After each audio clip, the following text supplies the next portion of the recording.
the music industry, making money as an independent artist. That's next on StonePark Podcast. Dream, build, connect.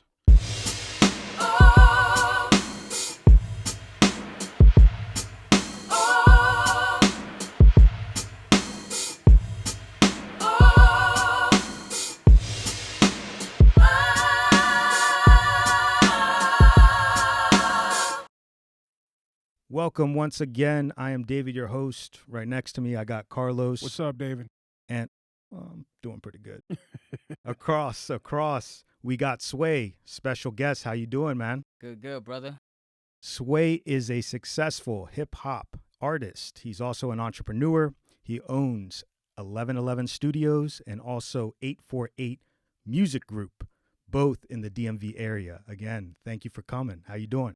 Good, brother. It's a pleasure to meet you. You know, it's a pleasure to be here with G.Fama all over again after so many years, man. Yeah. So let's get into that because I know him as Carlos, right? So when everyone's saying Fam or Fama, Ghetto Fama, is that the long version? Yeah. Tell me about how that happened, and also tell me about yours too, because I'm assuming that Sway isn't your government name. Of course. Okay. It just kind of goes from music, you know, just known in the street for rapping, you know what I mean? So I was just known in the area, so it was just called like, you know, Fama is fame, and, you know, just kind of like known in the ghetto, like known in the street. So at first it was ghetto fame, but then since I do rap in Spanish and English, I was like, let me just translate my name to Spanglish, and I called it Ghetto Fama. Love that. What about you, Sway? So my real name is Josue, and I had this boy. My boy name, his name was Derek. Derek used to just like, kid from the block and everything. One day he was just like, man, your name's too long, bro. I'm going to just call you Sway. And I was like, you know what? I take that. I'm like, but wait, my name is long, bro? I'm like, no. But it went from there. So shout outs to Derek, man. If it wasn't for Derek, I probably would be called Flames or something like that, bro. Real talk. And I remember back in the day when we had like the AIM or AIM like messenger. Yep. That used to be my thing, Flames. But then if That's it wasn't funny, for Derek, man. That's crazy. So it would have really been Flames. I probably would have That's been funny. Flames. That's crazy. Yeah, That's yeah. crazy. I like Sway. That's great. Shout out to Derek. Shout out to Derek. Let's get into it. Sway, tell me a little bit about your background, especially the music beginnings. I'm Salvadorian. I came here when I was 5. Grew up in a neighborhood called Northwest Park. I lived there for 15 years, and it was just a lot of things in the neighborhood just basically influenced me to get into music. You know, besides the fact that we would always, get into trouble, the adolescents came into play. So it's just like it was this cat around my way. His name was Miguel. I always talk about this story all the time. His name was Miguel. His rap name was Mike Kings. So I would always see him like with this the composition book, and I didn't know why cats back in the day had a composition book in their hand. And one day to another, I just saw him on the corner, and then he was just rapping, like reading his notebook, and I'm like, what is he talking about? And so I went to him, and I was just listening to him rhyme, and honestly, he basically influenced me to wanna start writing. So after getting my own composition book, I started writing, getting more into music. I started listening to beats, and then there was this festival in Langley Park, right? And I remember my mom, she actually put her name in the hat to get a computer. That computer became hers, and then she won the computer. Got the computer, set it up in the house, and then I just started looking for beats, and I started getting beats off of LimeWire. I was about to say that. LimeWire or what was the other one? The one with the cat. Napster. So I started looking for beats like that, and I was big on Mobb Deep, Nas, Wu-Tang, AZ. So I just started grabbing like Mobb Deep beats. That was the easiest thing to get, that Mobb Deep. Sure. Yeah, and then I started writing, man, and I was 10 years old. That to me is amazing. The being so young and writing at that age. Yeah, wow.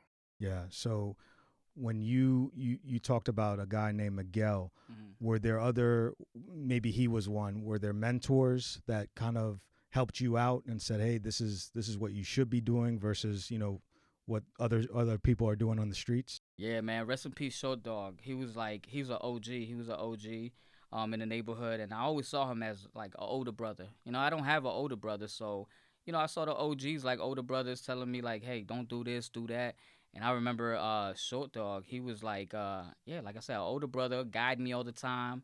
Um, every single time I get myself into issues, he would always be like, "What are you doing here?" And me being a hothead, I'm like always trying to get into trouble or whatever. But yeah, man, like he always used to tell me like you gotta set yourself into this whole music thing. Like you gotta get away from the streets. This don't bring you any good. And back in 2003, he passed away. I was 16, 17. Yeah, that must have been tough. Yeah, it was tough. It was real tough. It took a whole toll on the whole neighborhood. Everybody knew him, and yeah, man. So shout out to his family, and I miss him to this day, man. And March 27th was when he passed away. Okay. Yeah, it's always tough when you lose someone like that. Of That course. you never really get over it. And it's funny. I tell people all the time. I could sit in a corner and cry right now, just about thinking about life and just all that stuff. So it's tough. Yeah. Let's be a little more positive here. I liked your story that you said your mom put Oh, the yeah. put the ticket in, right? So I'm a firm believer of signs. Like that's like she was destined to put that ticket in there for you to get the computer, right? Yeah. And whoever wins that, no one wins that. Like, It's a right? fact. It's usually the people that buy the computer. They put multiple names in there to make sure they get it back. Yep. But your mom gets the computer, and then that is kind of like the beginnings of you, creating the beats, making the songs. So, how important was the support from your family to do what you were doing back then and what you're doing now? Or maybe there wasn't support. There was a little, tension. So when we got this computer, I remember like just unpacking it. My mom had no clue why I wanted to get it. Like I wanted to unpack it and set it up, right? As soon as I saw that, like I don't know if you guys remember, it was like the little stick microphones. Yeah. Those stick yeah. microphones, Oh, yeah. that's how I recorded myself. And then it had like a recording little small program. So I don't know how I was able to like jump the beat into that program, and I started using it and rapping ever since after that. And so my mom thought I was gonna use it for like a video game or something. And then like little by little she just started like actually liking the fact that I was at home rather than Yeah. outside. Yeah. And my father is he's a mechanic. So, and my dad used to have two jobs, and it was very hard for him to kind of like be family oriented all the time. Like he was always busy. So it was my mom holding it down for like either when I had basketball games, because I used to play basketball and soccer back in the day. And but again, the streets call you, right? So it was like my father wasn't there to tell me like guide me, like these OGs would try to guide me, right? And no shade on him, he had to do what he had to do and put food on the table. That's You right. get what I'm saying? Sure. So shout out to my pops for that. But my mom was always like pushing. She was like, okay, I like that. And of course, what mom was not gonna want that for you to be in the house doing something else rather than being in the streets. You sure. get what I'm saying? So shout out to my mom. My mom definitely was like that cheerleader, and yeah, she was that cheerleader in the background, man, always. So my mom plays a big part on that. And besides that, once everybody started seeing that I was getting in the groove in the neighborhood, everybody in the neighborhood was supporting. Yeah, the first shout out in my first track, I said something about Northwest Park. Everybody was like, "Oh snap! Oh," it was major to me. Yeah. And then everybody wanted to record in my house. Yeah. So That's yeah. great. That's great. And then what age were you when this all happened? Were you I'm assuming at that time when you're recording and people are really saying, "Hey, you got Well, some you talent there." started writing at 10, Yeah, I started writing at 10. right? But recording and doing everything when So I was writing at 10. By like 12 is when we got that computer. And then I started recording small little things like that. And then I met this cat named Edward in high school. So his father, let me give you a rundown. So his father used to have a huge recording studio in his basement. The only thing is you couldn't cuss in the basement because it was he goes to church. It was a studio for the church. the church people always had the equipment. Oh my do, God, bro. bro. That's They a had- fact. I knew someone like that they had all the equipment, but they were in church. Bro. Bro, his booth was the size of this room or probably bigger. It was That's for the crazy. whole bands to be in there. That's why. Yep. Yeah. So I remember like going in there, and I was 15 at this time. I was 15, and I was like, damn, I'm about to record something official. So I go in there and I start rapping, and I'm cussing, and he's like, bro, he was like, you can say anything, even the N-word, but just don't cuss. And I'm like, how do you say the N-word and you can't cuss?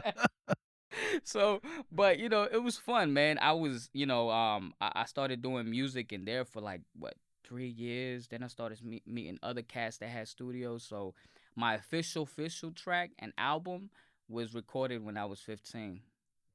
Yeah, when I was 15, and it was called Quiet Storm. After listening to Mobb Deep, I wanted to do something similar, so it was called Quiet You're Storm. super influenced by them. Oh yeah, man, big time. And it was actually not just me. It was a group called Nemesis. It was me, my brother, and some other cat. And after that, yeah, everybody started listening. We used to burn these CDs and pass them out in school. Oh man, it was fun, bro. It was fun. Those were fun times. So let's go into your entrepreneur side. So at what stage in your career did you feel that you had to make this a business? So,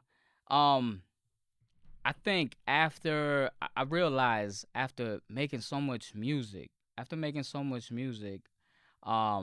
it was like I had to figure something out because I was wasting so much money. Aside to promotion comes in with investing in yourself. A lot of times cats just make music just to make music, but little do they know that they're entrepreneurs themselves. You get what I'm saying? And by entrepreneurs, I mean like, for an example, as I just mentioned, investing in yourself, right? Yep. You got to be a walking billboard, especially when you have a album or anything dropping. You got to be a walking billboard. Back in the days, it was much easy, right? Putting posters on the wall and going to like clubs, give a DJ $20 to like play your track, right? It was easy back in the day. Nowadays is, I think, much easier, but at the same time, it's hard to grab the attention. Sure. So as far as like being an entrepreneur and them not even knowing, it's like, for an example, like it's different companies that you can upload your music. Mm-hmm. The problem is they don't have it registered. They don't have their music registered or copywritten, so things like that can backfire in the end as far as royalties. So, as far as being an entrepreneur and you want to make something out of this music, a lot of cats, like I said, don't know this, but they can definitely use this as like, I don't know, maybe a part-time or like still have your 9 to 5 and use this as your part-time or use it full-time, depending on how much attention you grab. You get what I'm saying? But I always tell everybody like who used to come to the studio, like, hey, you got to register yourself. You got to register your music. If you don't register your music, what's the point of doing it? Like not just anyone's going to grab you like back in the day where you could just go into a building, give somebody your demo, or if, word of mouth, like used to grab, dudes used to go to neighborhoods and hear about this one cat that used to spit and you just grab them, take them to the, Sony Music Studios or whatever it is, give them a deal right there. It's not like that nowadays, It could probably be easier, but to be honest, I feel like if you're not within the trend, you won't get hurt. Yeah, I think when you get into being an artist, you always look at the biggest artists and you're like, oh, I can do that. I can do better than this person. But what people don't realize is that those artists have millions of marketing dollars being pushed for them to be on top. Yeah. We dealt with the same thing with our movie. We filmed One Penny, and I thought, oh, I'm going to get this thing into Sundance. We're going to sell it to so-and-so. It's going to be in the movie theaters. And the harsh reality is, no, you gotta push it yourself. You gotta dance to get in those festivals. You you really gotta grind it out. And it's a little disheartening when you don't know it because you put all this time and effort into the craft, right? You're investing in yourself. You're investing your time. You're making everyone around you invest in what you're doing. Like my wife, she could sit here and do a podcast on just wives that support entrepreneurs. That's it, right? Yeah. They're there. My mom too, still in my corner. So once you figure that out and you take that blow, then you can kind of reset and say, okay, I love what I'm doing, but I have to understand that this is a business and I can't do this full time unless I make money out of it. Yeah. That's the biggest thing, and then for a person that does have the talent but doesn't have the discipline to understand that, that's where people fail. So let's go to your companies. Let's start with, which is the one that you run with your brother? 848. All right, so 848. Tell me how that came about first, and then Okay. I got a couple follow-up questions. Sure. So 848, man, the numbers come from our old building where we grew up. I was thinking that because you're Maryland, right? Yeah, I'm yeah. Maryland too. This guy's Virginia.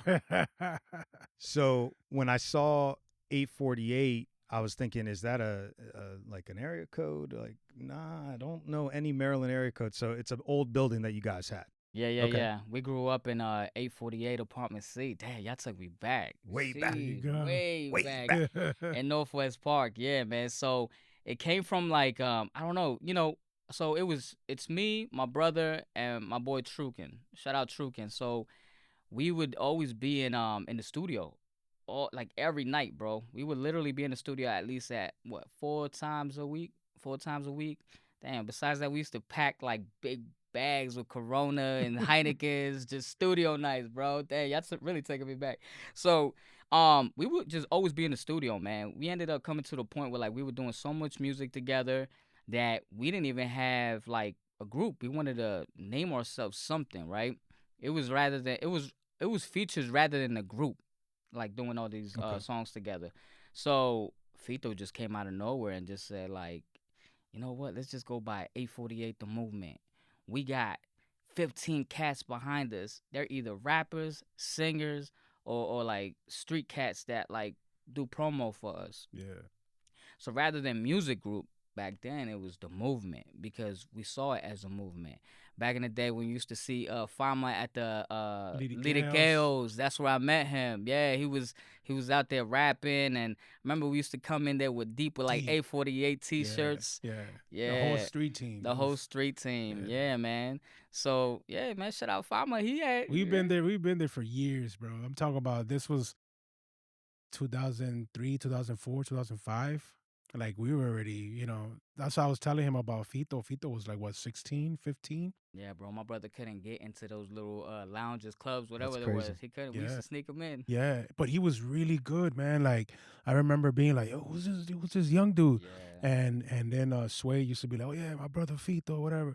And then he would just go and just rip the show. I would be like, "Dang, yo, who's that Maryland dude?" Like, That's know. cool.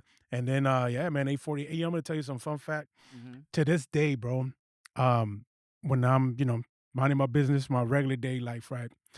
And I look at the time, and whenever I see 848, yo, I'm not lying, bro. I always think about you guys, and it's funny because I would like every now and then I'll be like, 848 in my mind, like I say it in my mind, you know what I mean? And I'll be like, damn, it's crazy how that number, like throughout the years, whether if it's 8:48 p.m. or in the morning, when I see it, I remember you guys, bro, because of that. Yeah, you know what I mean? Yeah. Yeah. You ain't the only one. A lot of people send us like Oh, receipts. they tell you that? They send us The receipts. screenshot the J? Yeah, they screenshot that. Yeah, and then like when they go by buildings that say 848. It's crazy. My first house was 848-6. Oh man. When I first bought my Signs, house, man. it was signs. For Yeah, sure. signs, man. For Yeah. sure. I want to get back to your brother. Yeah. You're the bigger brother, right? Yeah. So I have a bigger sister, and as a younger sibling, there's pretty much nothing that I could do wrong. She always has my back. Mm-hmm. Like I call her right now, she'll come, whatever I need. I'm getting the feeling that you do the same for your brother. And you are probably a mentor for your brother, right? What does he mean to you, and what does it mean to work with him? Because I would cherish that. I always wanted to be. Besides just a brother, he's also a business partner. Right. So, yeah. So I've always wanted to be like a mentor or a bigger brother. Just wasn't in my cards. But for you, you have it. And tell me about that. What does it mean to you? Oh man, just working with my brother, man. I could go on and on and on and on, man. First, I'm like the biggest fan, bro. I'm the biggest Fito fan. Man, I could tell you like the first time he started rhyming, he was my age, 9, 10. And I remember just being in front of my our building, 848. And he used to see me and Miguel and everybody in the corner. You know, we used to just rap, freestyle or whatever. My brother was just like this little chubby, small kid, right? He was Came out of no, chubby. he was chubby, What? I bro. cannot picture him He chubby. was chubby, bro. And That's bro, crazy. I remember he used to just always be in front with us, right? He used to think he was like the hardest, you know what I mean, in the neighborhood too. Came up to me and he was like, "Bro, can I rap?" And I was just like, "Nah, nah, nah, not right now." You know, I used to be like, "Not right now, man. Like you too young." Blah blah blah. Bro, it was a couple of weeks later. He just showed up. I was just writing, and then Miguel was next to me. Other people was next to me. He just started freestyling. He started going like rock, pop, sock, clock, clock. He was just rhyming with block the whole time. And I was like, whoa. I was like, what the hell? I was like, oh, okay, cool, cool. So I guess he saw that I didn't take it serious, and he started doing his own thing. And then little by little, like 14, 15, 16, he started just rapping and getting into like reggaeton, freestyling and getting in reggaeton. Reggaeton was big around that time. But you know, back to just being with my brother and working with my brother, man, it's a blessing, bro. There's no there's no other greater feeling than working with your brother when it comes to music. You know, our chemistry with music is just is fire, you know. But besides the fact that when me and him get in the studio, I want to rip him, right? You know, I want to rip him. You know, I want to rip him in a verse. But you know, it's like I know he's gonna rip me, so it's like a good competition, right? Good competition. And you know, like I said, I'm the biggest Fito fan, man. Whenever he drops a track, man, it's everything to me. You know, I didn't have an older brother, and you know, I can only give him like the gems that I've been given and pass them on to him. You know, and if anything, he influences me. You know, I look up to him. You know, just because he's the younger brother doesn't mean he knows things that I don't know. You know, and I really cherish him. I cherish his words. I cherish just him overall, just because like he can be an older brother too at times. Yeah, For You that's a know. sure. fact. Yeah, I think the way that I see it with my family members or my good friends, you met Mike, my business partner, but he's also my best friend. Used to copy my homework, even though it was wrong. Like we go back, and he's like my brother. I feel like all these individuals, these souls, we've been riding together for forever. You know, this is just a different movie, like you would say, a Yeah, different song. yeah, And it could be that your older, or I'm sorry, your younger brother in your past life was your older brother, and then we're just kind of tweaking who we are as spiritually as we move through. We got to keep on growing. And the way I look at it, the way that you're talking and your eyes light up when you're talking about him, that for some reason he was supposed to come after you because you were going to look after him that way, Yeah. right? And yeah. just like, and I'm getting goosebumps even talking about this, and I don't even know him, That's right? crazy you say that. So the fact that you are so happy for him, and even though, like he said, I'm gonna rip a verse, but I know he's gonna rip one after me, Yep, yep. and to be happy about that's a older brother's love. Yeah, and as an older brother, right? Because I'm also the oldest of five, right? Same thing, you know. I didn't have an older brother, and sometimes my youngest brother is the older brother. You know what I mean? Like I've Yeah. learned a lot from them. You know, and from him also. You know, I'm from the youngest one, and yeah, like sometimes the youngest brothers, man, like you guys are the teachers. Right, but let me say something about your youngest, Kevin, man. Yeah, I I love that dude. I've never met him, man, but he supports so hard. yeah, He's a good individual, a positive individual. Kevin, I know you're listening because you always comment. Shout out Kevin. for Dude, sure. dude, you're a good dude, man. I appreciate you. No, yeah, man. Younger brothers. Yeah, you guys are. When we're younger, sometimes we don't really value the younger brother. Hmm. Sometimes they're kind of put to the side. Like I was telling him, I'm with me and my youngest brother Kevin. We're 10 years apart. So I remember when I was 20, he was 10. I wasn't hanging out with Kevin. You know what I mean? Like You know what I mean? Like I got picture when my daughter's first birthday. I was 20. I'm holding my daughter, and then he's in the picture with me, and You're holding Kevin too. he's standing next to me. But I remember like not really acknowledging him, and that's my little brother. But I mean, it was just what it was. I was doing me, you know. But now that I'm older and he's older, he's a grown man now, and now there's no gap. Like the age is done. Like I don't see age gap, and now his knowledge and the stuff that he tells me sometimes, it's like, damn, man, like it's just very useful. And so younger brothers, man, they're like, yeah, like, they're great. Shout out to the little brothers. Yeah, out there, man. for sure, man. Shout out to the little brothers. Yeah, I don't have one, but yeah, You're I know, the little brother. I know, I know, and that's what I'm saying. That when he tells his story, I think that my sister, if she were here, the way that she looks at me is probably the way that you look at your little bro. Yeah. That, like proud.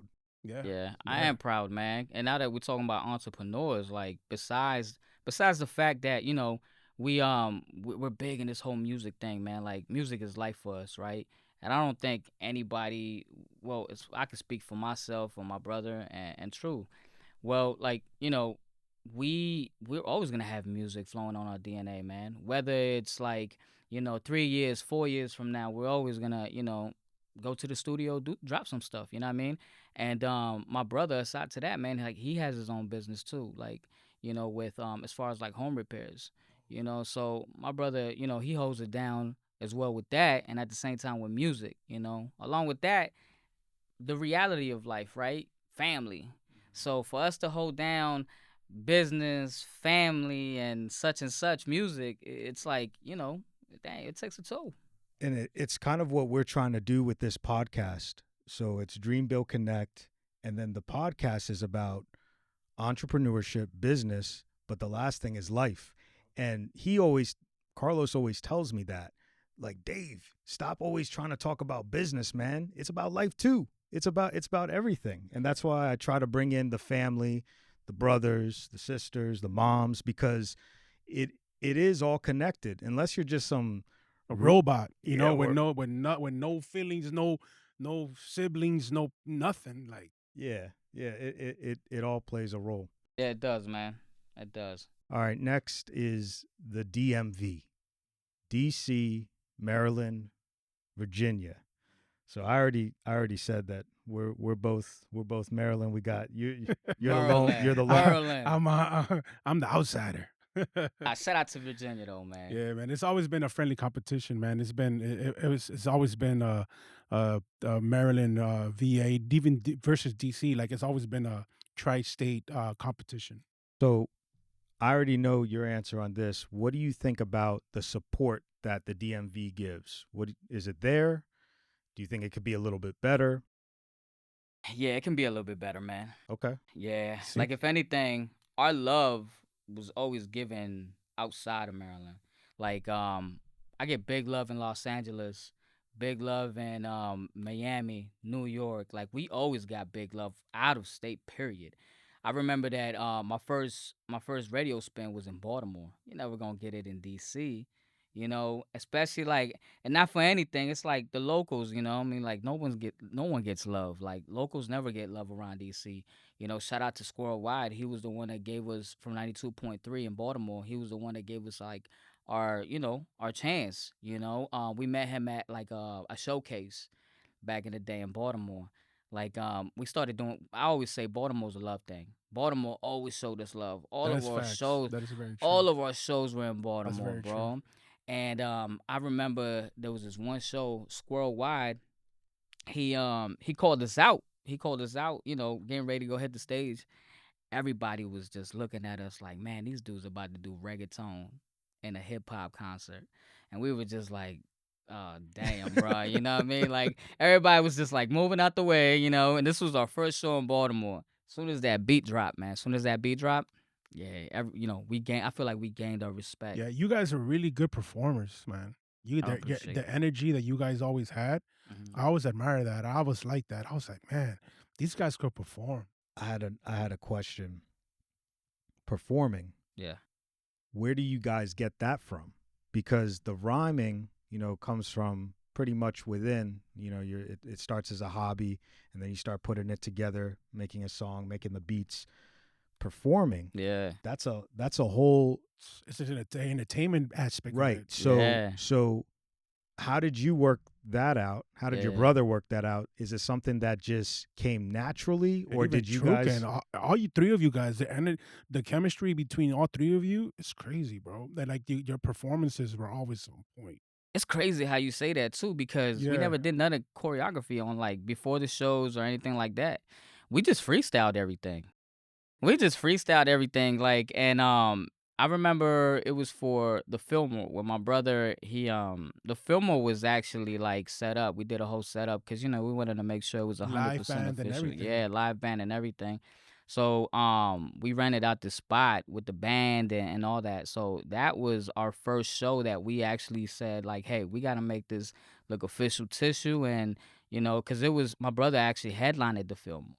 So it was like, he was the first Salvadorian to headline the Fillmore, That's bro. So fire. it was a big ass blessing, bro. Like, we had to make it, official. So that was the first time, bro. Besides that, all of our shows were just freestyle. You missed a word. Oh, the only thing we would tell each other is like, all right, you got me right. If I miss a word, we would be like, all right, yeah, we got each other. Boom. Because we knew each other's lyrics. Yeah. We knew each other's lyrics. The only time that I was like, damn, I'm about to do this, but I don't know if everybody's gonna hold me down in the crowd, bro. We did a show at Echo You Stage with jumped into the crowd. nah, nah. So we did a show with Pusha T, right? We did a show with Pusha T, and prior to that, I was yelling out like when I say 840, y'all say 8. Man, I said that at the Pusha T show, and I was like, damn, all these people ain't probably gonna say that, bro. You not.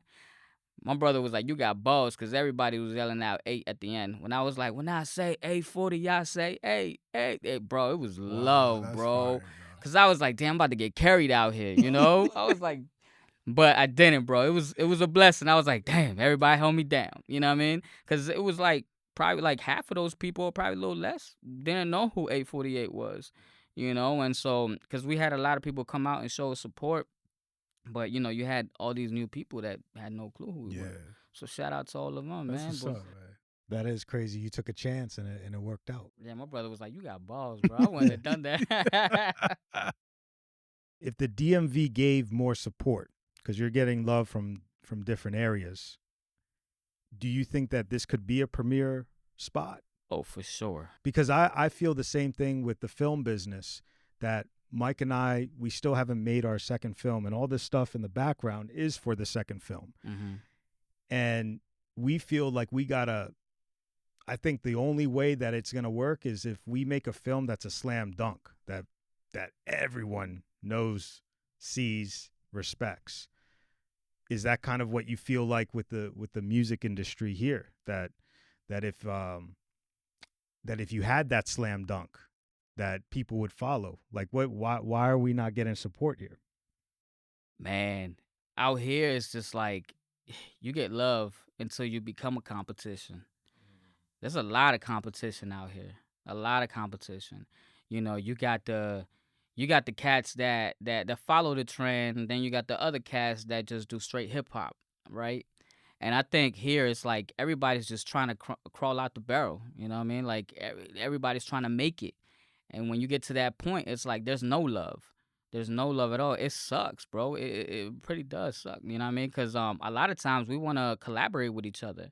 And I feel like back in the day, I want to say it was a little bit more pleasant as far as like collaborating and showing each other love. But then it got to a point where it was like, then you started seeing like all these cats make it. And you're like, damn, I want to make it.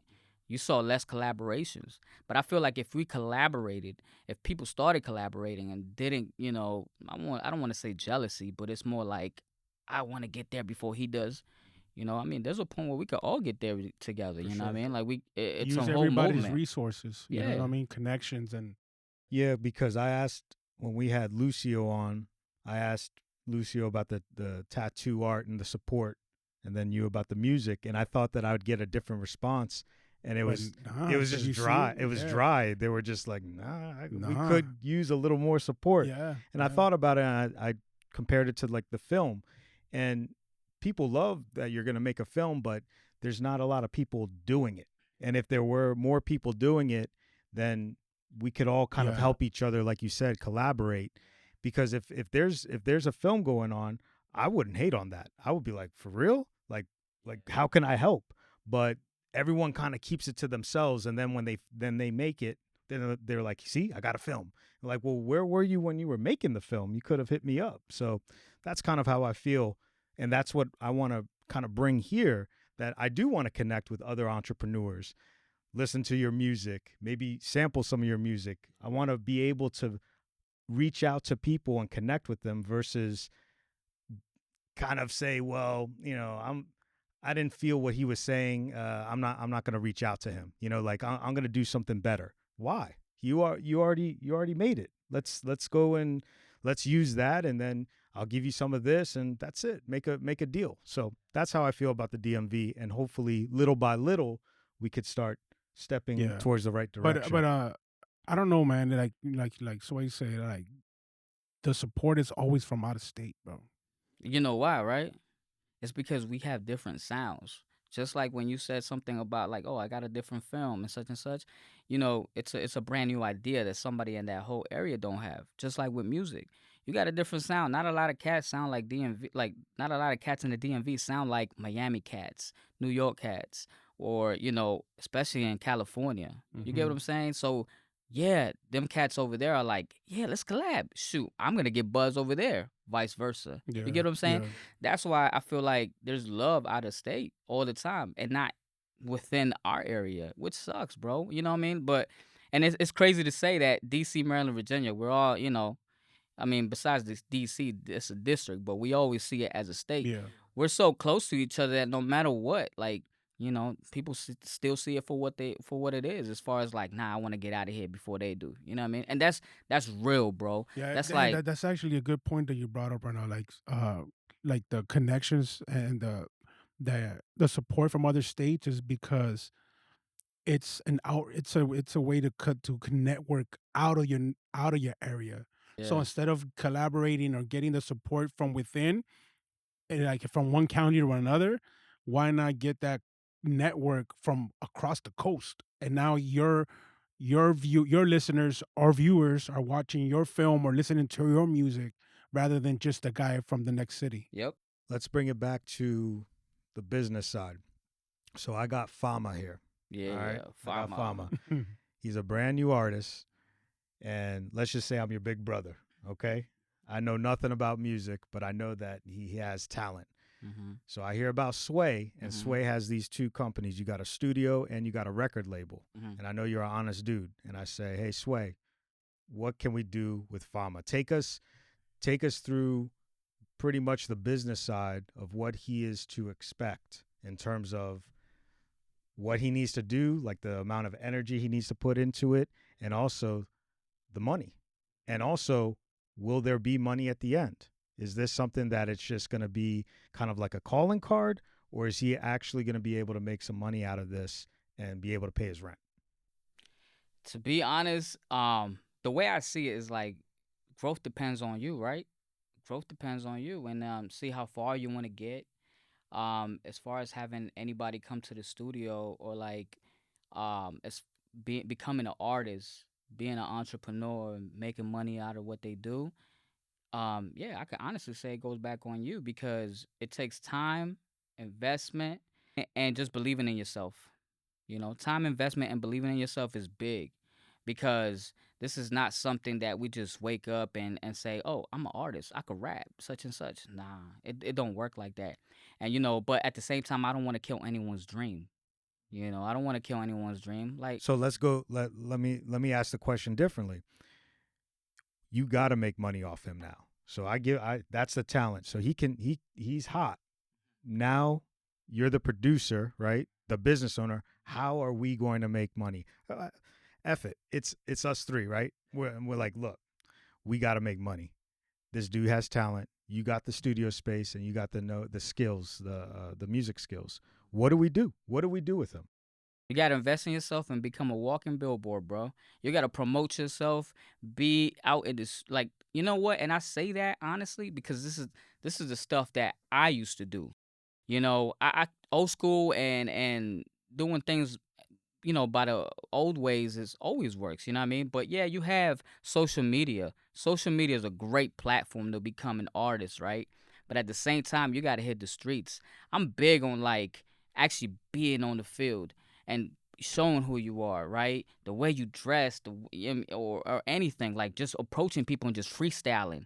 You want to be that person, right? Or sometimes it may not be the way you dress. It's just you rapping to people and telling people who you are can go a long way. But then you have a couple of cats that be like, oh, okay, he's an artist. All right, cool. Well, we got thousands of artists Yeah, out here. back in the day, I don't know if you could relate, but I had like 15, 20 verse 16s in my mind ready to go. Oof, I bet. Like I had a whole clip ready to go at any moment. I remember like I was ready to spit anytime, anywhere. I had six. I mean, you know what I mean? Like you just had like you just had those hot verses ready to go for whatever. You know what I mean? Bro, Like I remember you were hungry. Bro, if I was somebody looking for an artist and I just came out of nowhere, I saw him spitting the way he was spitting back in the day, bro. I I'd take that boy in the building and sign him or something. He was hungry, bro.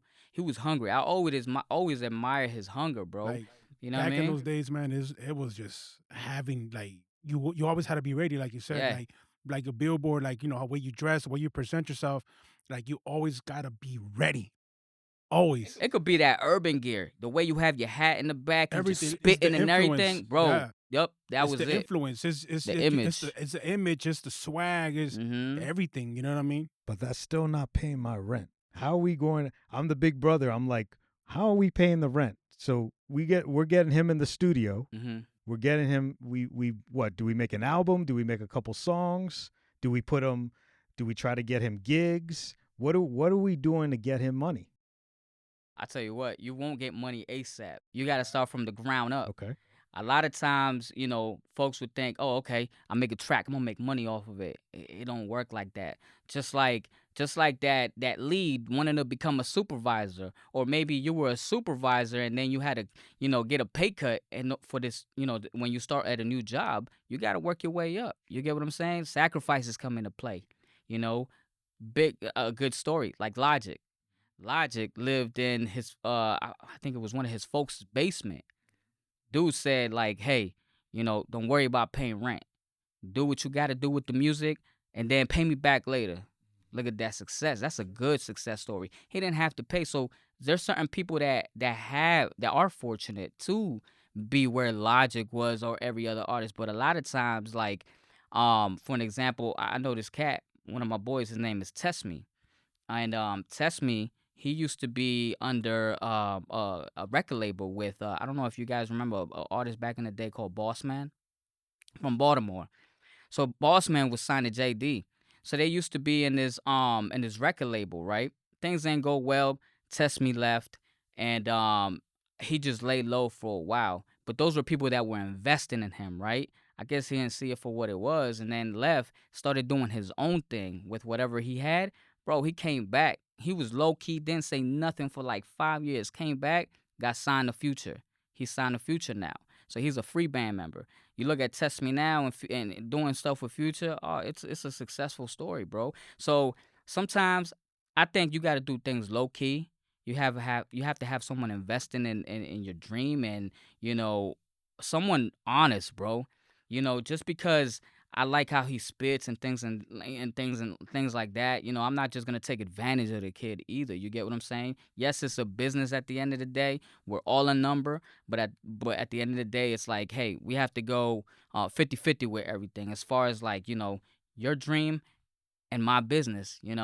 I feel like we all have to start from the bottom, start from scratch, do a little promo, get in the studio back to back, like 4 or 5 nights. So when let's say we want to get him in the studio, what are the costs like? I don't know how much is So someone charging for? you have different packages. Tell me. Yeah, different Yeah. packages. What would you pitch? What would you say? Like, look, you're gonna need an an honest approach too, because I have another question for you that's a little different, but an honest approach. What are you telling him? Like, look, you're gonna need this much time in the studio because you don't really have experience. Because I could imagine someone without experience, they don't know how to talk in a mic. They don't know any, like they don't know how to communicate with the producer. Being able to rap and freestyle or whatever, it's totally different than being actually a recording artist. Right. And then also making like a hit or making an actual song or a track. Like you said, someone can freestyle and just be real good at it. Like an NBA player. Remember the and one people, what they would do? And that's crazy. And you would think in your mind, well, why aren't they in the NBA? There's a reason. There's a reason because those bench players, they might not be the superstars, but they know how to play within the system. And they play it well. You can't have all superstars. So there's kind of like a formula to it. So what type of package would you say that a new up and coming artist would need? And then would you guide them, or you basically say, hey man, you got to get, like, what other people do you need in there? Man, if he was somebody that was recommended, yeah, I would guide him for sure, But a lot of people that come in and out, bro, they usually do it hourly. Packages are usually more like when you have an album and you really want to invest yourself, like I want, you just throw a number out there, right? For a certain amount of hours, you get a package for like 1,500, right? That would, lead to your whole album being done a certain amount of hours, because you got to think about it too. A lot of people use like not stabs, but they get punched in. They get punched in. A lot of people will do like 4 bars punched in, 5 bars punched in. So when they do that, like, and when I say bars, it's like, you rap like 5 bars, stop, and that usually takes up like a good 2 hours. So, a lot of people would take advantage of the package. If not a package, they'll do it hourly. I would recommend hourly. The reason why I want to recommend hourly, especially if you're not taking it serious, you just want to, do your first track.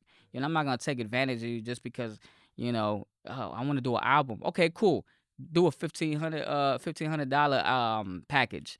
That's taking advantage, Just start off with hourly, you know what I mean? What, $30 an hour? You want it mixed, $50 an hour. Do you take care of the mixing? No, I don't. Okay, so they would need to bring someone in for that. So that's an extra cost for them. Yeah, so usually studios, they actually add an engineer. They add an engineer. What we used to do was like we used to add packages with, like, if you wanted an engineer, he would be there on site. If you had your own engineer, you could bring your own engineer. And a lot of times cats would like bring their own engineer just because, they either record in the basement, they wanted to have an official sound, like with an official booth, and, they wanted to feel comfortable and things like that. So it was more like 50-50. It was more like 50-50 when we used to do that. Yeah. So it was, it was a blessing, It was a blessing that we were able to meet a lot of different artists. A lot of different artists that, it wasn't our cup of tea, but who are we to tell them, like, that's not gonna sound like, So that was my next question, that sometimes when you're looking at something, like you said, it's not your cup of tea, or maybe they're possibly doing it wrong, or maybe the track is whack, like you're listening to it and saying, oh man, this is awful. You kind of answered my question, that the businessman has to come out of you, because you could go in there and say, hey guys, this is pretty bad, this is the way you're supposed to do it, but they're not paying you for that. So you got to be a business owner and say, look, finish. Yeah, bro, it's fire, bro. Yeah, it's fire. Finish the whack track. That's on fire. Just don't put my name on it, right? So I guess you deal with that a lot, because. But yeah, you deal with you deal with it a lot. But at the end of the day, it's like, hey, they're the paying customer, right? Sure. I don't tell anybody. I never told anybody like, hey, do it this way, do it that way, unless it's like, honestly, even my peers, like, I had a couple cats that I was cool with that used to rap and used to use the studio. If they wanted my 2 cents, I'd add them. I think I'm like that in life in general. If you want my opinion, I'll give you my opinion. If not, then, it is what it is, But I think the person that gets bugged out the most is the engineer. Having to punch him in back to back, it's not like one take. It's not one take, So, but at the end of the day, the engineer gets paid too, So. All right, so we got. I'd probably. I know you recommended the hourly. I would go the package, because I'd tell Fama, nah, we making this album. You're gonna do That's it. a good thing. That's because you believe right. it. Yeah, So that's we do. That's a good thing. Yeah. So we do the package. We pay the 15 or whatever it costs. and then now we got our album. What do we do now? What is it? Hit the streets, promo on social media, everything, every platform that you Okay. can, man. Definitely promote yourself. Photo shoots will come into play. Your video for your first single has to be ill. Like, yeah, man. Like that first single has to hit. Okay, so let's go to we're listening to It's all a this. street team, man. You gotta get a group. I would say you have to Yep. get a group of people that believe in you. Mm-hmm. Sometimes you could start off with friends and family, that believe in you. You know what I Rock mean? those T-shirts with your name That on it. exactly. You know what I mean? And hey, man, pass this out. Okay, so you got your street team, you have the album, you're promoting it. You also have to think of the single, right? Do you know when you're making albums, do you know like when you lay the track down, you're like, this is it? Or is it one of those things where you're listening to all of them, trying to figure out what's most marketable? I think the catchy one, yeah, the most marketable one, the catchy one. I think that way, it catches ears. A lot.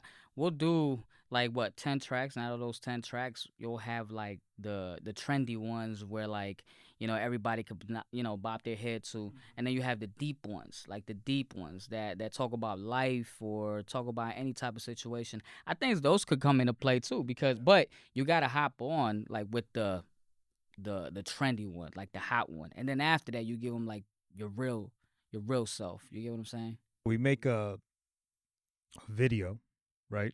We're gonna have to shoot a video. We promote that. What's next? Because I'm thinking shows, right? And when we're talking about shows, and I'm thinking, okay, and correct me if I'm wrong. The sales from the albums, and how are you selling them? How are you distributing the album? Nowadays it's social media, like through iTunes, Okay. Spotify, all of that. It's not CDs anymore. digital. It's all digital. So I'm thinking that that's just going to recoup the cost of what it costs to make the album, right? Those sales maybe, and then, and correct me if I'm wrong, then the going out to shows is what's Mhm. going to make you the real money. Shows were the ones that brought us money. Right. Shows took us to different places. So tell me about how that works. Like how do you do it? So for an example, like, right now I'm working on my album, right? So as far as like me wanting to promote it, like, it's not like back in the day, like I mentioned, like putting posters up on my album when it drops and things like that. But you want to start promoting, and like Fama said, build your street team, and have them like post up your flyer of your first single. You want to make sure that everybody's aware of your first single. You want to know when you want to hit that promo, right? So with me doing this promo for the album or music just in general, I want to make sure that I talk about where I started, how you started, or what molded you into want more. You get what I'm saying? Like like I said, I'm always gonna want music. I'm always gonna do this, right? But how bad do I want it career wise? You get what I'm saying? Career wise, nah. It depends on the person. But you definitely want to do promo, like interviews, hit the studio all the time, man. But yeah, definitely promo your first single as much as you can. Go hard, bro. And how do you get to that venue? How do you if we don't have any connects, how do you get to that venue where you actually Knock can that perform? door. Knock that door. So it's a lot of like, Doing yourself. okay, yeah. Doing yourself. So really what I'm getting at is that what you said in the beginning, Mhm. that you're an artist, right? So all these things, I'm bringing Fama to you, Mhm. but a lot of the things that you're saying, it's almost like we're playing hot potato. So I'm throwing the potato at you, like, nah, homie, I can give you the space. You need your own engineer. You need your own this. You need to invest your own money here. So the investment is pretty high. It has nothing. We're not even talking about whether the tracks are hot or not. They could just be whack altogether, but we're just hoping that they're good, right? And so that's one stress right there. I think with most entrepreneurs, I think that the biggest stress with an artist is the promotion side. How the hell are you going to make this money? Yeah. You made something that you think is really good, but if no one's listening to it, what is it? It brings down a lot of hopes, bro. It brings down a lot of hopes. So I like that. It brings down a lot of hopes, Mm-hmm. which means that you've been through it. Okay. And that's the thing that I don't understand why people don't talk about that. That because you know the business, and you figured out your niche. You figured out what areas to promote. You have a formula as far as like, okay, well, you just said you're working on your album. I want to talk more about that, but you're working on your album. I almost think that this is kind of like a prerequisite for you being here, because you're putting the feelers out there. You're like, Yeah. hey, look, I'm promoting my new album. I'm doing a podcast. You got your street team putting what you think is the most catchiest song on your album. Yeah, now your street team doesn't have to be out in the streets. All they gotta do is just hit the share button. Yeah. Yeah, real talk. Yeah. The share button. That's real talk. It's man. hard to get people to hit the share button. Oh, though. bro. Yeah, it is. Not a lot of people. I mean, and they look at things different, bro. Back then, we used to have the street team. We used to have like 20, 30 cats. I remember back in the day when you had a single out on Facebook, everybody used to put their flyer as your flyer as their profile picture. Nobody does that now. Okay, so that leads me to legacy, right? Because we recently filmed one.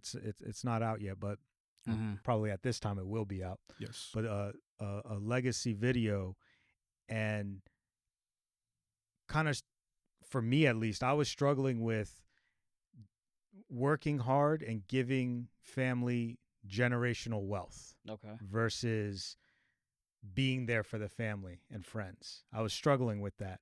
And his words really helped me through that, feeling that, well, the money and the fame, or whatever you want to call it, that's not really going to help your family, because that money will come and go. Who knows what they're going to do with it? What if they take that money and you're looking from above, in heaven, and saying, oh, what are you doing with it? And they're snorting and they're buying everyone, they're just wasting it, right? They didn't have the values that a good father, protector, provider would have done.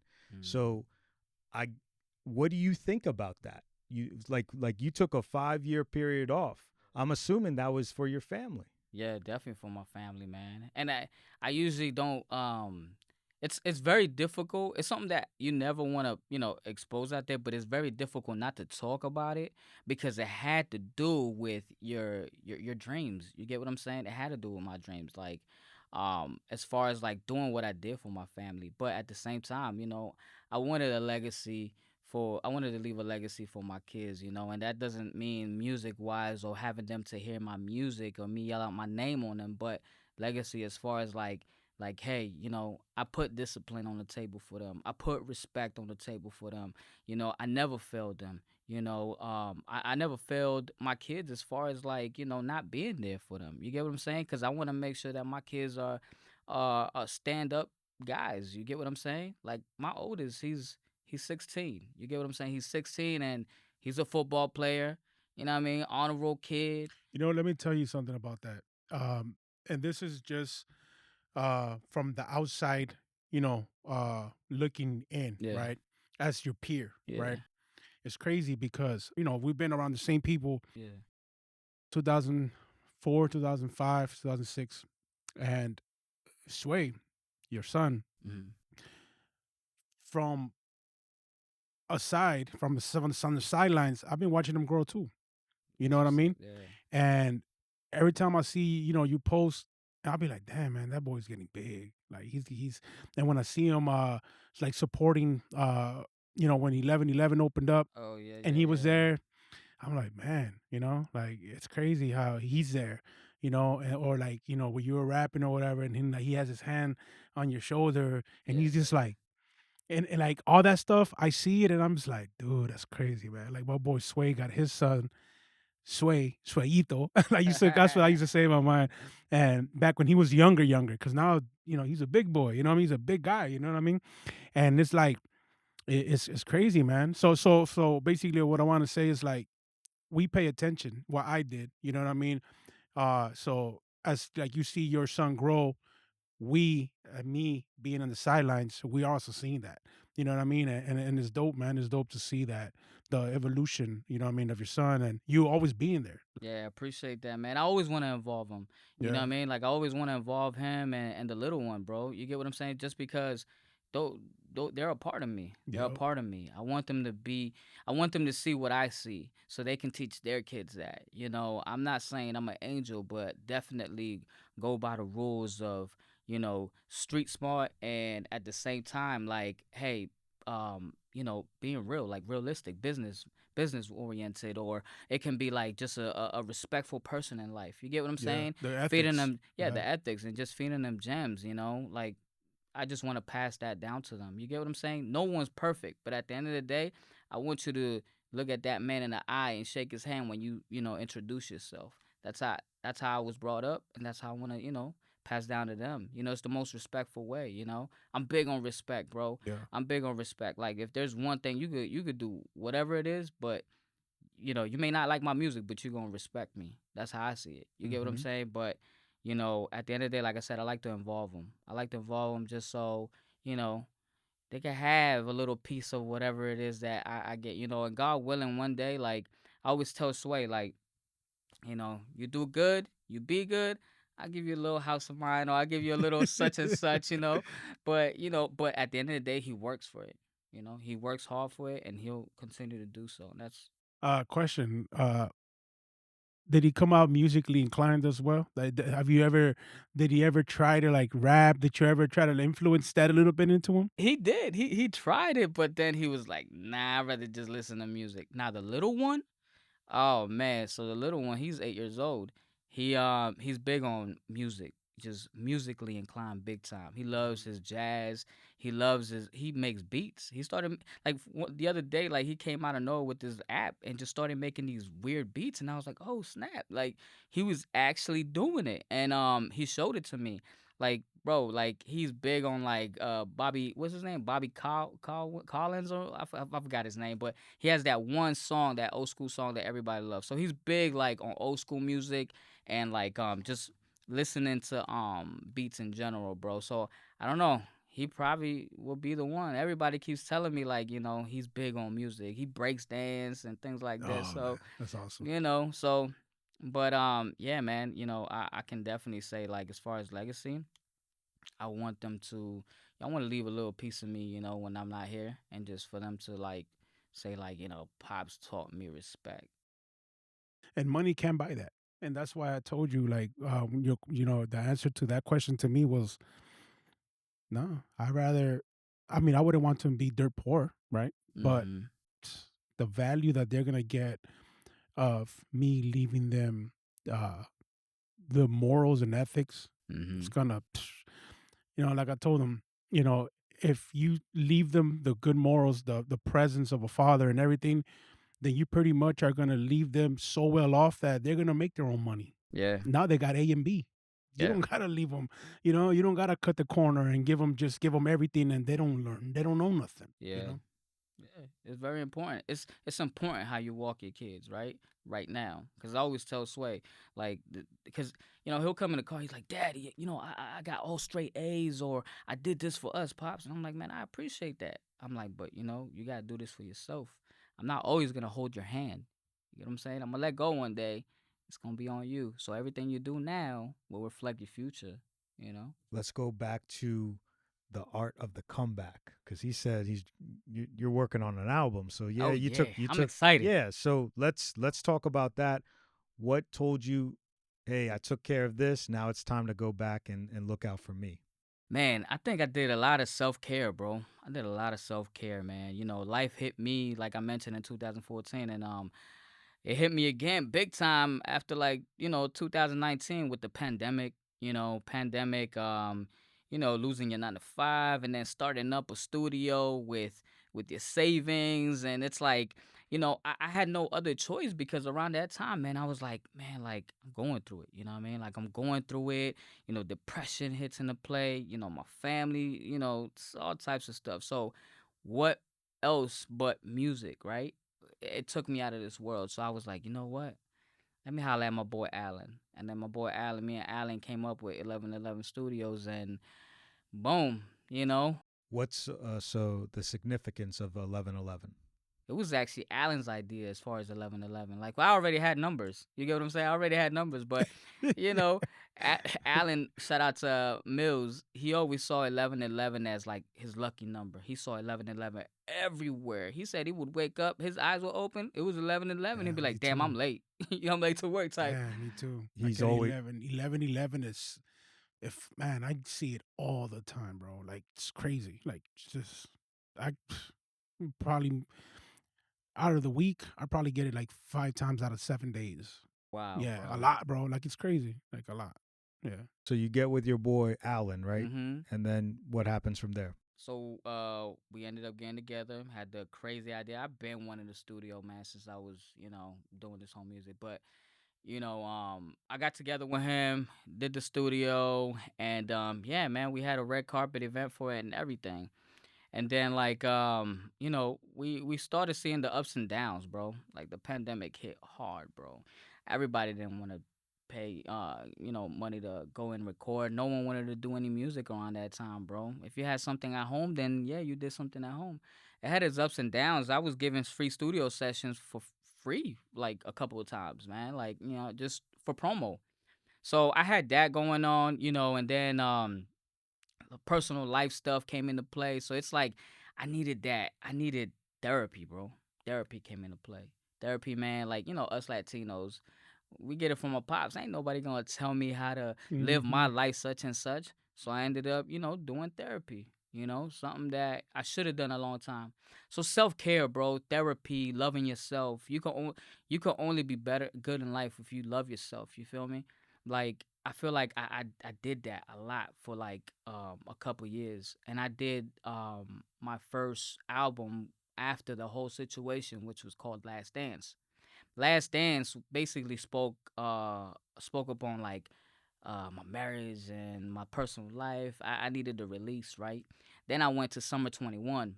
Summer 21, I was a little bit better. I was, I guess you can say the practice of life, right? You're getting back on your feet. You're practicing how to be what you were a couple years back. Getting that self confidence and such and such. Now 3 years later, I'm here at what I want to call this album Summer 24, which is like reflecting on what was going on in Summer 21, and I really talk about what happened in Summer 21 and the and throughout the whole year. So this one, I feel fresh, bro. I feel fresh. Like I told Fito the other day, like a month ago, I just literally woke up, bro, and I was like, bro, like I have so much on my mind right now. And prior to this, bro, prior to like 2 months, I wanted to get back in the studio. I would listen to beats, but the beats didn't knock right for me.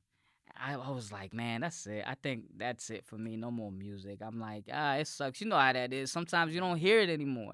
But something hit me, bro. And I guess, all the self care that I did, I was like, damn, I got so much to say. And I'm like, boom.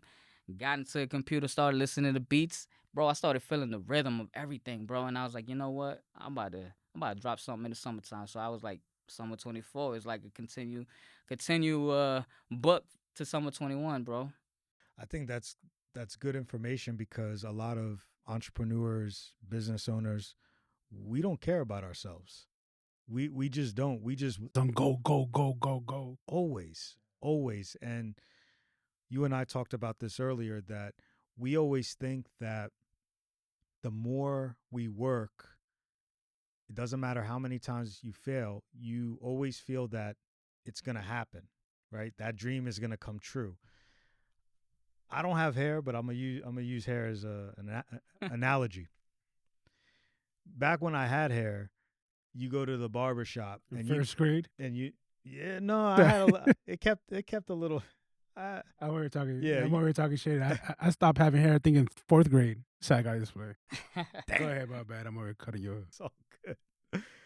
So you go and you get a haircut and you wanted it a certain way, like an actor or an artist. You're like, yeah, I want a little off the sides, I want some on the top, this and that. And every time, at least for me, it was never what I wanted. Never. And I come home all pissed off and say, man, they did this wrong and they did that wrong. But you get a little product, you move it here, you move it there, and you actually have the best haircut of your life. And I think that's what dreams are. They don't come true the way that you think they're supposed to come true, right? They come true in different ways. And the opportunity could be the dream, and you have it right there. And all you got to do is gel it up and just look at it and say, you know what? This ain't that bad. I'm actually where I want to be, right? And I think that going back to music, that you got to have those failures, those bad haircuts, but you got to work with them because you got to go to school the next day. You know, I was in school. I did have hair in school. But you got to go to school, and you can't wear a hat, and you got to be able to, freak it out a little bit. Yeah. So I think that what you're saying is really insightful because you're admitting, hey man, I need some help. I need some time. And a lot of us don't admit that. And a lot of us, we were talking about death earlier. A lot of us, we die without even realizing it. Wow. You die without even realizing it. So it's almost a rebirth. So check this out.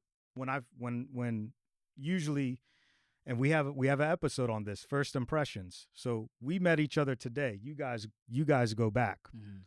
So when I saw you, for real, it looked like you care. You have something about you that you have purpose. That's what as soon as I saw you, Wow. I said, man, this guy cares. He cares to be here. He cares about himself. And you saying that now, it makes sense. It makes sense. So you're pushing that energy out, and you don't even know it. I'm glad that you did say that.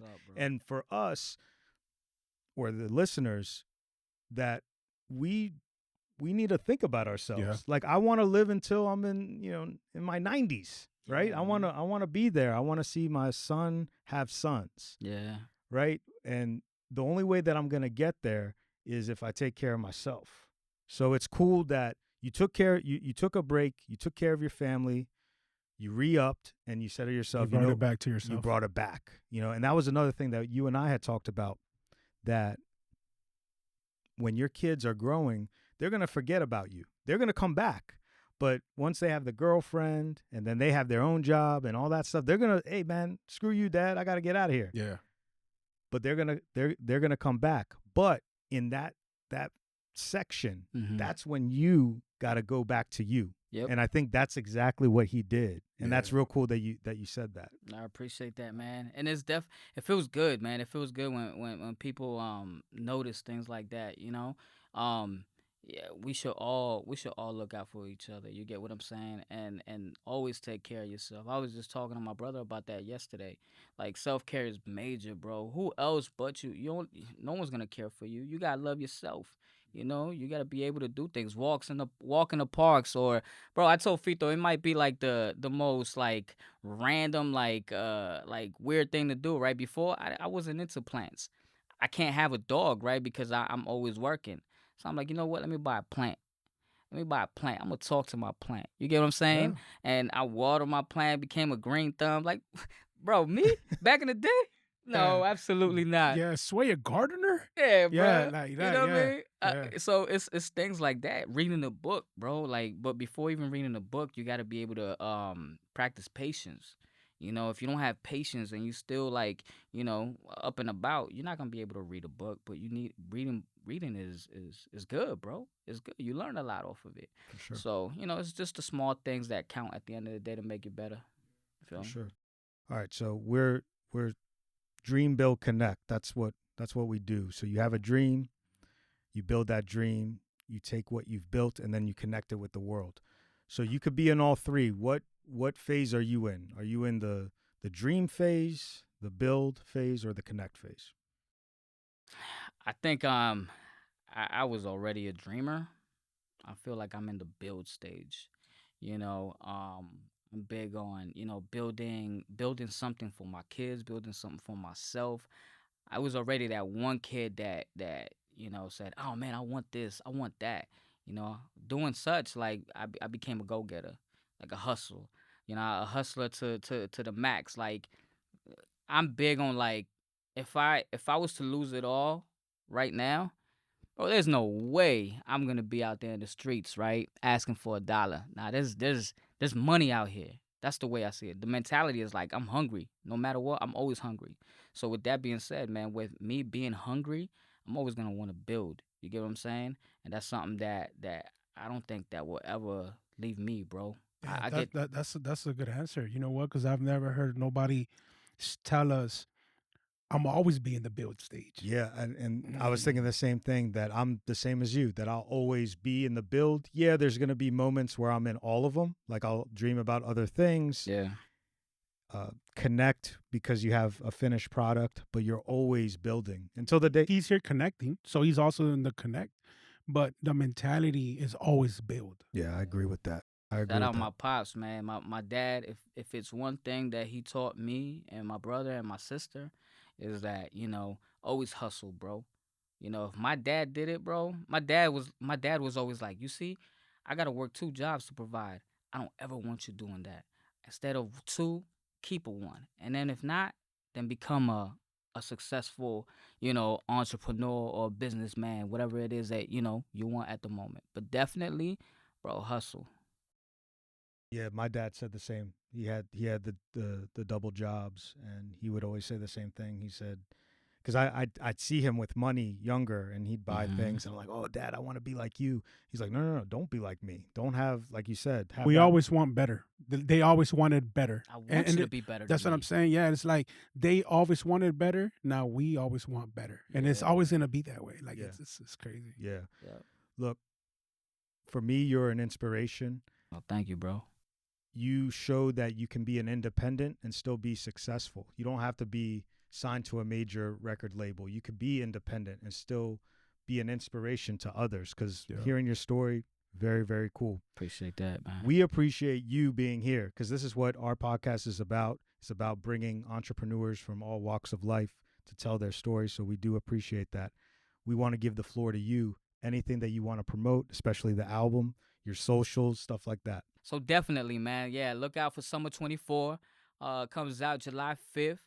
Definitely excited about this project, man. Just going inside the booth and just starting this thing all over, man. It's like, damn, I'm actually building. Feels like I'm writing a whole book. You get what I'm saying? And yeah, man, definitely look out for Summer 24. Go back to Summer 21 so you can see where, A to Z goes, you know what I mean? So but yeah, man, definitely appreciate everyone supporting me since day one. Everyone supporting A48 since day one. Shout out to all my peers. Shout out to G.Fama, man. Shout out Salute. to everybody from coast to coast, man, that has been there, man. You know what I mean? And one thing that I've been talking to Fito and True is taking back this whole performance then one more time, like a reunion, either at the Fillmore or at another spot around the way, hometown. But for right now, man, definitely Summer 24. Nice. Where That's where fire. where can people follow you? You can follow me on social media on Instagram, sway__848. You can also follow me on, it's not Twitter anymore. What is it? X. Yeah. On sway_848. And then like iTunes, Spotify, just sway848, man. And you can follow us at StonePark Podcast anywhere. We're on all social platforms. If you want to connect with us directly, you could do so. We have an email set up, connect@stonepark.com. Fellas, until next time, let's dream, build. Connect. Thank you, man. I swear. Hey, salute.